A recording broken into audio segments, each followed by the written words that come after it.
What's going on, everybody? This is MattDoesFitness, and I went to the airport to pick up my friend Jack today, and I got arrested. Apparently they don't like it when you shout, "Hi Jack."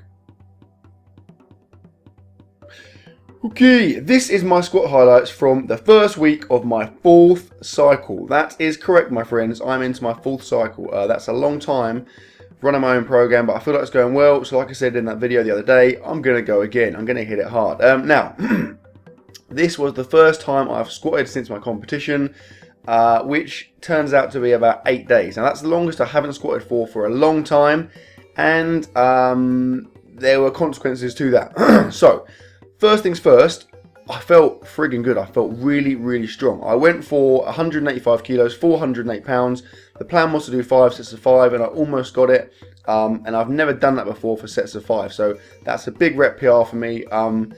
And I've said 500 pounds. I want it by the end of the year, and I feel like with this session in the bag, I am on track to do that. I felt really, really good today. However, that said, although I felt really strong and the weight felt nice and light, I was in horrendous pain. The soreness I experienced was out of this world. So, like I said, 8 days for me is a long time to go without squatting. I feel like, obviously, normally I squat twice a week. If I go longer than a week, I found this before, I get all kinds of DOMs, like the worst kind you can ever imagine. I'm actually recording this voiceover the day after the session, and I feel like a 300-year-old man that has been repeatedly violated. I'm really, really struggling. Walking downstairs, walking upstairs, sitting down, pretty much anything you care to imagine. Breathing, it's just painful. I'm in a lot of pain right now.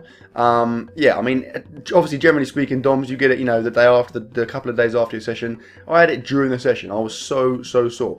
It was predominantly in my the medial part of my left quad. You see there, I'm in a lot of pain. So it was frustrating because the weight felt really light. I was hitting it so easily. I was kind of amazed at how good it felt.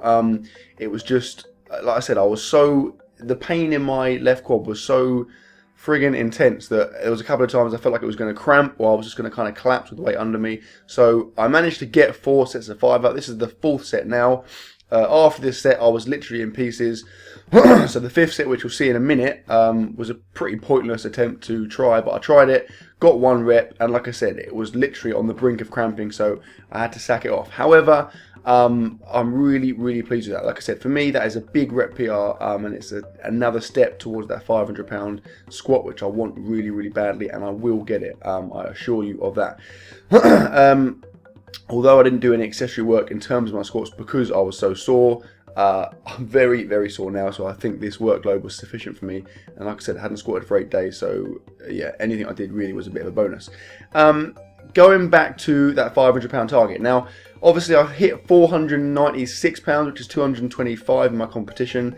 I feel like, I mean, part of me was tempted to try it in this session because although I was sore, the weight felt so light. I mean, I reckon if I'd gone for it, I would have been close because, like I said, I know it's only 408, but for me to do this for sets of 5 is a good effort, and it felt really, really light. I was moving it very quickly. So I reckon I might have had an outside chance of getting it now, but I figure I'll get, 6 weeks of heavy work in, then I'll deload, and then I'll test it, and hopefully, fingers crossed, then I will destroy it when the time comes. Okay.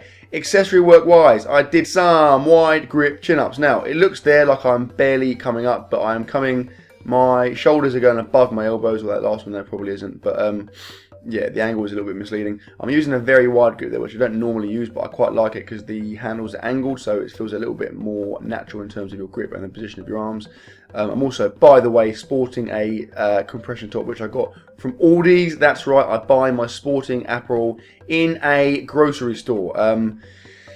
This is actually the first time I've done that, but let's be honest, it's pretty decent, and it costs literally, I don't know, like 8, 9, 10 pounds maybe, so you do the math. I then did some lat pull downs on this machine, which I'm sure you'll agree is pretty state of the art. It's brand new it costs a lot of money. There's literally people, you can't see them, they're behind the camera, but there are literally hundreds of people queuing to get on this bad boy because it's quite exceptional. I did 3 sets of, I think, 12 down to about 10, and going back to the chin-ups, pull-ups, I did 3 sets of, I think I did something like I don't know, 18 down to about 12 perhaps. I then did some reverse flies, which I'm trying to incorporate in pretty much all of my back sessions because I want to balance it out with the bench and all the pressing work.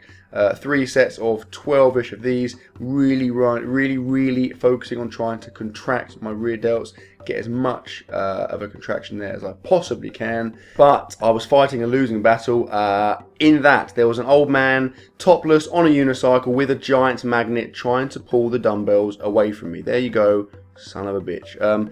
Anyway, I got my head around that. I showed him the door, and then I finished the session with some machine preacher style curls. I did 4 sets, OMG, of I think 12 down to about 8 reps of these, with the rate gradually decreasing, and felt all kinds of bicep engagement.